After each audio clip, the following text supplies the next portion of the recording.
Shalom, selamat pagi Bapak Ibu Saudara yang dikasihi Tuhan. Salam sejahtera buat saudara semua dimanapun berada. Saya mengajak Bapak Ibu Saudaraku untuk bersaat teduh dan berdoa dalam renungan penuntun kehidupan setiap hari. Kiranya damai sejahtera dan sukacita oleh Roh Kudus senantiasa melimpah dalam hati dan kehidupan kita semua. Amin. Tema firman Tuhan pada pagi hari ini adalah bersedia memikul salib. Ayat bacaan kita terambil dari Lukas 14 ayat ke-25 sampai ayat yang ke-35. Barang siapa tidak memikul salibnya dan mengikut aku, ia tidak dapat menjadi muridku.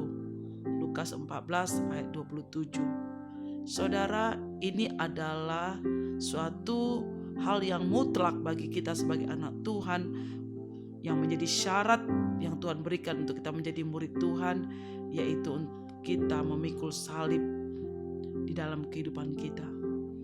Karena dunia ini dipenuhi dengan ketidakadilan, penyimpangan, kekerasan, dan hidup yang mementingkan diri sendiri. Manusia lebih memilih berjalan menurut kehendaknya sendiri, tidak lagi peduli apakah itu sesat, apakah itu merugikan orang lain.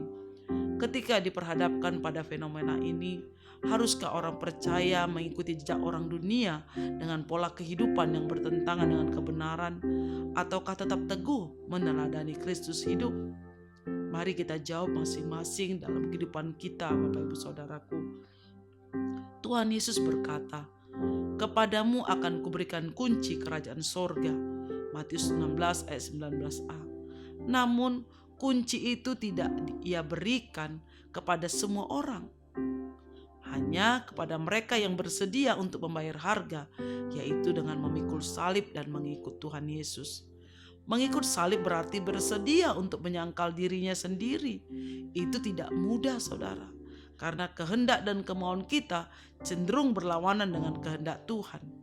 Kehendak dan kemauan kita adalah melakukan apa yang menyenangkan daging. Roma 8 ayat 5 berkata, sebab mereka yang hidup menurut daging memikirkan hal-hal yang dari daging.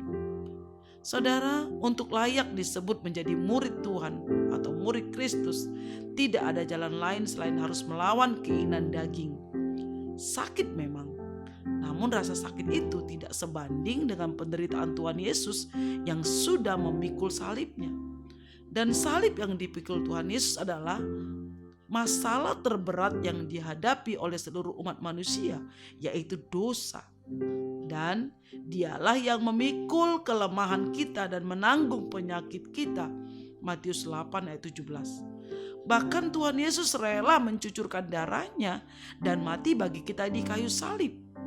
Jadi salib yang harus kita pikul setiap hari sesungguhnya tidak sebanding, saudara, dengan kemenangan yang Tuhan berikan atas hidup kita, keselamatan yang Tuhan berikan bagi kita, kehidupan yang kekal yang Tuhan janjikan dalam hidup kita.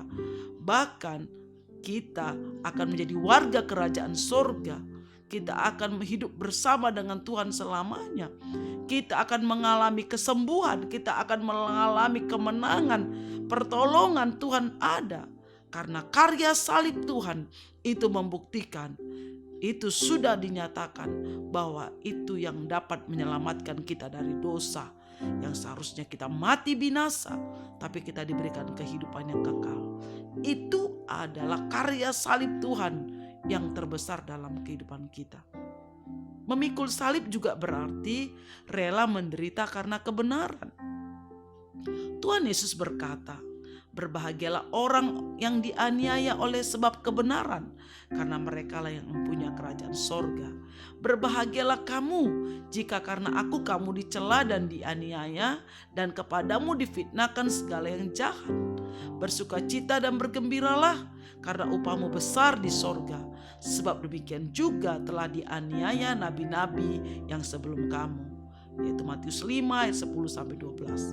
Saudara, bagaimana ketika hal ini diperhadapkan dengan kita? Hari-hari ini ke depan, saudara, kita tahu hari-hari semakin jahat. Hari-hari semakin orang kehilangan kasih, semakin kehilangan kebenaran dalam kehidupan mereka. Apakah kita sebagai anak Tuhan, kita bisa mengambil keputusan untuk tetap bertahan dan percaya dan mengikut Tuhan Yesus, sekalipun kita ada di dalam kesukaran, sekalipun kita ada di dalam aniaya? Mungkin kita nggak tahu saudara, ke depan mungkin gereja bisa saja ditutup. Mungkin gereja bisa saja diserang. Mungkin kita bisa dianiaya karena kita pengikut Kristus. Ini adalah pertandingan iman kita yang sesungguhnya. Saudara, apakah kita bisa bertahan tetap percaya kepada Yesus sekalipun kita masuk dalam aniaya orang-orang percaya yang ditindas? Mungkin kita mendapatkan hal-hal yang jahat, perlakuan yang tidak baik, sehingga kita mendapatkan suatu aniaya dari orang-orang yang tidak percaya kepada Yesus. Kita mendapatkan tekanan di dalam kita mengikut Tuhan. Kita mendapat tekanan ketika kita ingin belajar firman Tuhan. Apakah kita tetap bertahan percaya kepada Tuhan? Saudara, janji Tuhan pagi hari ini bahwa kita mendapat upah yang besar di sorga, dan kita akan hidup bersama dengan Tuhan di sorga kalau kita bisa menang atas kehidupan kita dalam kita memikul salib di dunia ini.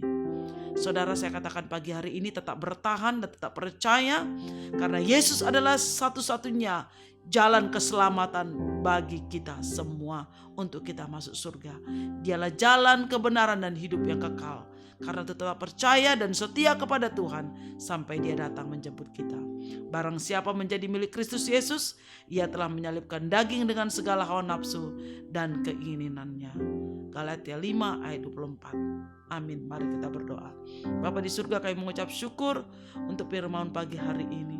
Tuhan, kami perlu kekuatan Tuhan untuk kami dapat memikul salib kami, untuk kami tetap bertahan, untuk kami memiliki iman yang teguh, dan kami bisa menyalahkan kedagingan kami, menyalibkan daging kami dari segala hawa nafsu dan keinginan kami, supaya kami hanya mengikuti tuntunan Roh Kudus di dalam kami melakukan kebenaran, dan kami setia sampai akhir hidup kami. Terima kasih Bapa, kami bersyukur kami punya Tuhan Yesus yang begitu besar dan ajaib bagi kami. Dalam nama Tuhan Yesus kami berdoa dan mengucap syukur. Haleluya. Amin. Kiranya berkat yang sempurna dari Allah Bapa kita, kasih karunia dari Tuhan Yesus Kristus, dan persekutuan dengan Roh Kudus menyertai kita sekarang ini sampai selama-lamanya. Amin. Maju terus dalam tuntunan Tuhan saudaraku. Tetap semangat, maju terus dalam penuntun kehidupan setiap hari. Tuhan Yesus memberkati.